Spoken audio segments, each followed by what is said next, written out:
Performers who live in Pulau Penang, and if you call us entertainers, you would not be so wrong. It's part and parcel of our makeup, please do sing. Hello and welcome to the Penang Heritage Arts Festival podcast. Today we have Jin Yin and we will be talking a little bit about what's coming up. So before we talk about the festival, can we ask Jin Yin, can you tell us a little bit about your musical journey? Yes, thank you for that question. I started my music journey since 5 years old, thanks to my mom.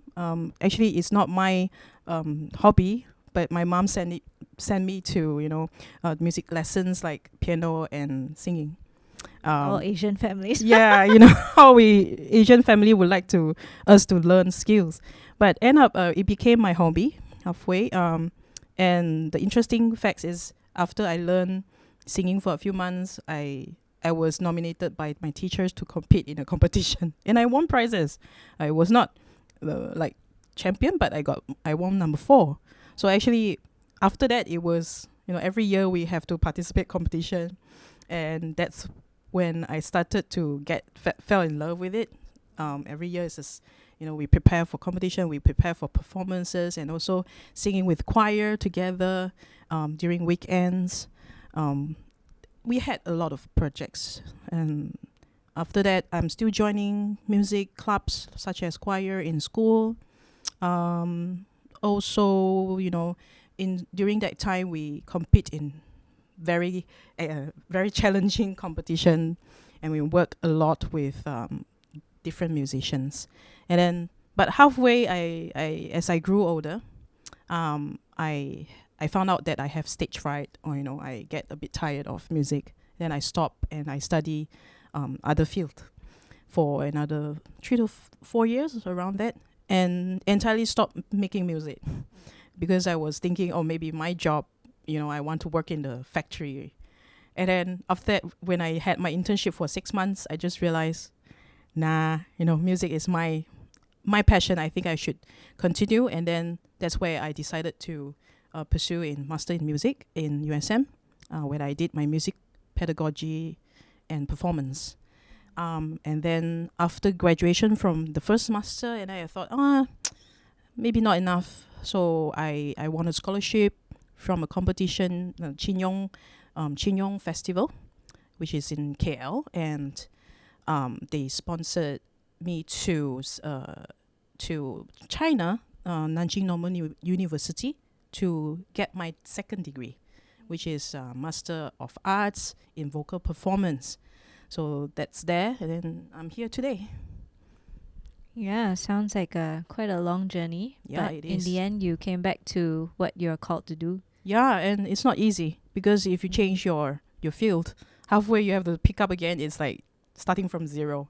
Even though I had experience since 5 years old, is those experience, even though it helped me a little bit, but I realized I have to catch up a lot that what I've missed as a student in Bachelor of Music. True, but Yeah. no regrets, right? No regrets, because from that, a lot of teachers helped nurturing me that time, and they also taught me how to become a better person.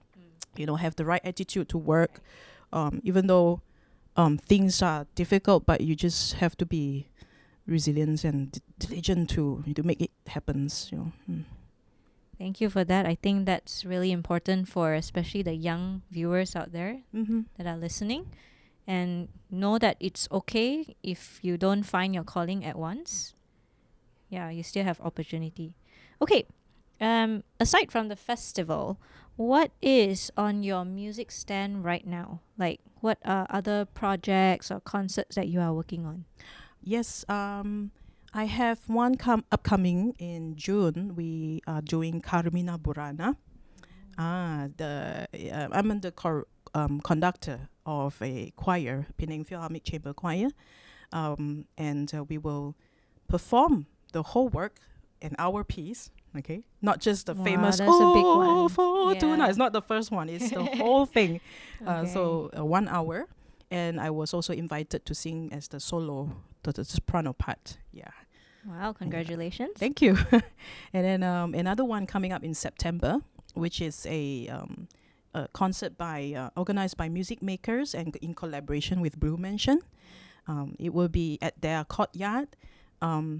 It's about Italian songs. So you can see that I'm actually active in choir and also in solo performances.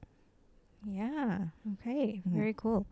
Beyond the performance, what do you believe? Sorry, cut this one out. Rephrase. Okay, moving on. Can you give us a glimpse of the repertoire for this concert, the one that is hosted by Penang Heritage Arts Festival? Okay, so this concert is called the Voices of Penang. So we will perform songs in Mandarin, in Malay, in English, and some of the songs are actually newly composed by Culture Short. The group is a new group, local group, who collect elements from Penang, to make songs such as A Song of Street. Yeah. Right. Yes, I've heard that album before. It is very relatable, especially to the Chinese community. Yes, that's right. So you will hear familiar tunes from Teresa Teng, Chao Meng, if you know, this is actually a Chinese popular group back in Hong Kong, 90s, we also have Tana Pusaka and so on. So if you're interested to watch us, to perform, especially our small group and also some of the solo, not really solo, but a small trio or even duets, do come and support us. Yeah, that sounds really, really exciting because a lot of these songs that you mentioned are actually classics, and a lot of Penang nights, I'm sure, young and old can relate to them. Yep. Okay. Do you have a personal favorite? My personal favorite is Que Sera Sera. Okay, she just let another one out. Oops. Thanks to Deborah. She's good at just stealing all the information from her. All right. One last question for you. We are currently in an era where performances have become accessible at the tips of our fingers. What is the value of seeing and hearing a live performance versus watching a streamed performance? Oh, that's a very good question, actually. Well, I would say, as a person who always listen to streaming as well, it's very convenient, We don't have to dress up nicely and, find car parks and all. But I also would prefer hearing live performances because it will give you different kind of the vibe and also the thrilling moments that was happen during that time. Just take Vincent Ong as example. We watch him live on YouTube when he competes, right? But the minute you go to the hall, you will just listen to how he brings the colors of all those tone to the different acoustic that you have, and the sound that created in that environment. It will give you another type of experience, as a person in a whole. It's not just music itself; it's the story behind the music from the performer. So you'll see, even though there may be mistakes, like sometimes the performer may, but the mistakes are really something so genuine that it will not happen the second time. Right? Yeah. It can be a beauty out of that. So I think, like it or not, even though nowadays technologies are so so advanced, I think the live performance gives you that kind of sensation you will never experience when you are listening just from at home, on the cushion, or you're lying down on the bed. Yeah. So that's my 2 cents. Right. You're still like separated by a screen. Yeah, and you cannot talk to the person, right? You cannot talk to the performer. So even after the show, usually I would go up and say, congratulations, you did such a great job.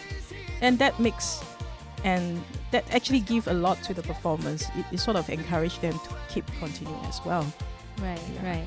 Then that's what we all need, right? Human connection. That's right. Okay, very good.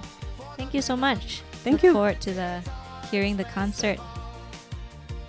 Thank you very much. Thanks for listening.